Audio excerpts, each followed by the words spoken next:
അപൂർവങ്ങളിൽ അപൂർവമായ കേസിന് മാത്രമേ തൂക്കുകയർ വിധിക്കാൻ കോടതിക്ക് അധികാരമുള്ളൂ.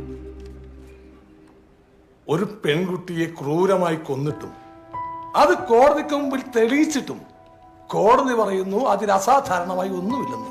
കഷ്ടം. അല്പം കൂടി ഭംഗിയായി പറഞ്ഞാൽ കോടതി തന്നെ പറയുകയാണ് ഇതൊക്കെ ഈ നാട്ടിൽ സർവ്വസാധാരണമാണെന്ന്. അഡ്വക്കേറ്റ് മുകുന്ദൻ. തീർന്നില്ല. കോടതിക്ക് നൂറുകണക്കിന് കേസുകളിൽ ഒന്ന് മാത്രമാണത്.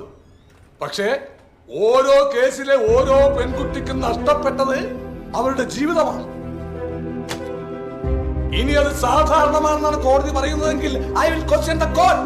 What is rarest of rarest? Hey, you are crossing the limits. You cannot question the court and for that I can enforce a code of conduct on you. അറിയില്ല യുവർ ഓണർ. കണ്ണടച്ചാൽ ഒരിക്കലും കണ്ടില്ലാത്തവന്റെ വിഷമം തിരിച്ചറിയില്ല. അവന് കണ്ണ് കാണാതാവു തന്നെ വേണം. ഇന്ത്യയിലെ ഒരു കോടതിയും ഒരു ജഡ്ജിയും സ്വന്തം മകൾക്ക് സംഭവിച്ച ഇത്തരം ഒരു കേസിന്റെ വിധി പറഞ്ഞിട്ടില്ല. അഥവാ ഉണ്ടായിരുന്നെങ്കിൽ ഒരു തവണയല്ല 100 തവണ അവനെ തൂക്കിക്കൊല്ലാൻ ആ കോടതി വിധിച്ചേനെ.